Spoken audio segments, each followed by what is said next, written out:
Army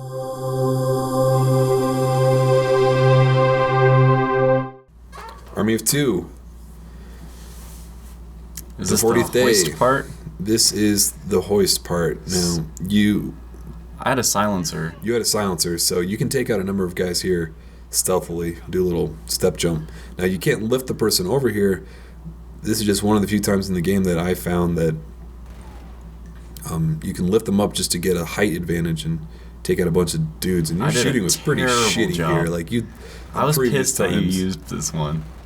I remember doing this and being like, I just failed miserably. You were thinking about running in there dying just so you had to re-record. Exactly. But yeah, there's 3 guys down below, and you can usually take them out quietly. The guy up above is the biggest threat since he's got such a good height advantage. Yeah, and there might be 1 or 2 dudes that run for that turret that's right in front of you as well.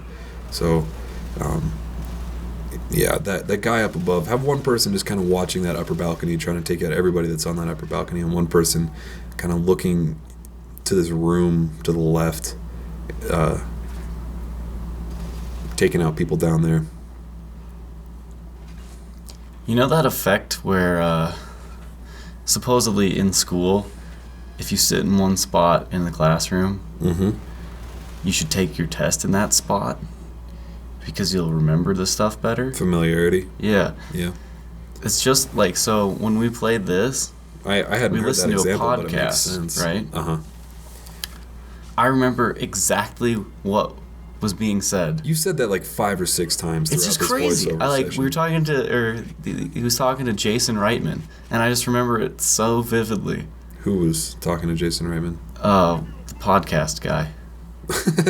Whoever we were listening to was talking to Jason Reitman. Okay. The guy who wrote Up in the Air, or rewrote the screenplay, and we're making fun of Jason Reitman because how he got a Golden Globe. Oh, so one person has to lift you over, and then you're separated for a bit there. Hopefully you have a shotgun. If you can pick up a shotgun for this part, do it, because there's a shitload of dudes. And especially because we killed every single hostage in the game, we have no support. Yeah. So hopefully you've been saving some dudes, and there will be some support here, because there's going to be a heavy shotgun guy on the right that's going to make your life kind of shitty. And you're lucky you got that first heavy. Yeah. Because this part's kind of hard. This part is one of the more challenging parts, and it's kind of poorly laid out checkpoints because we haven't got a checkpoint yet. So anyway, we were talking about Jason Reitman and how he got an Emmy or a Golden Globe for screenplay, even though he just adapted a book, and how that's kind of a fucking cop-out award. Like, he didn't write the fucking movie. He took a book and changed it for screen. I mean, it takes some skill. In his defense, like in the Academy Awards, there's 2 separate categories for writing. Original screenplay and adapted screenplay. Yeah. I don't know. The Golden Globe seemed kind of like a... God, what podcast was that? But, so anyway, back to like the theory about being in the same place and doing the same things to remember better. I never really bought into it that much when I was in school.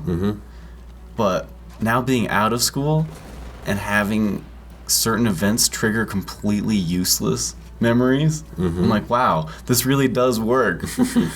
I only noticed it because now it's completely useless, so it seems weird to be like, why the fuck am I remembering this? It's weird how much you remember, or how many things you learn that would have been helpful to know in school when you're done with school. Right. So yeah, for testing, like if you do the same freaking ritual that you do while you're learning it, like if you drink, I don't know if they let you drink, a Gatorade at your school.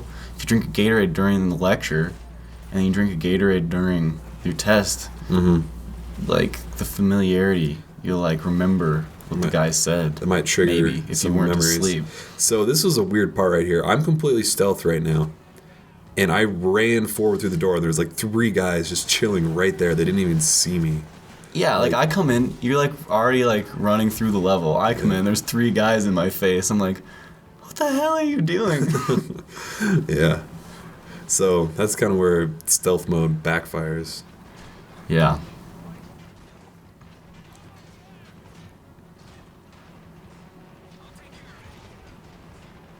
I don't know. I don't remember anything important about the rest of this level other than there's a couple turret guys, a couple guys up on the roofs, up above with rockets.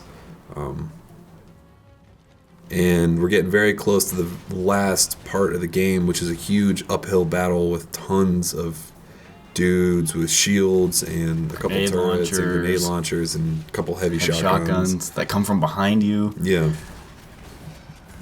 it's pretty tough. So it's a good ending, though. I mean, it's a challenging ending. Yeah, which is good. Yeah, and I still don't understand the final cutscene. Did you watch it? Yeah, I watched it. Did I watch it? I don't think so. I watched it. So our order of playing this was we played through it once. Yes. You did just to beat it. And then I did Beer Baron's Guide to Getting Pussy.